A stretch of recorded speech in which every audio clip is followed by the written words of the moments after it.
mamaya. Walang nangyari dyan.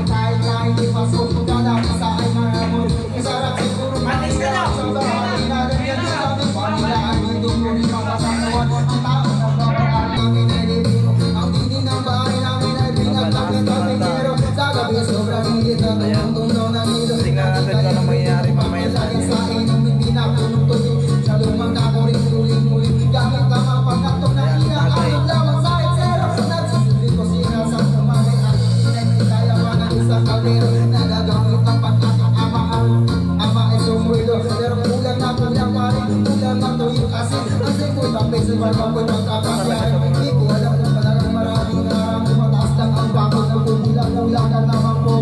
Kahit sa dami ng pera nyo, walang doktor na mga pangpapay.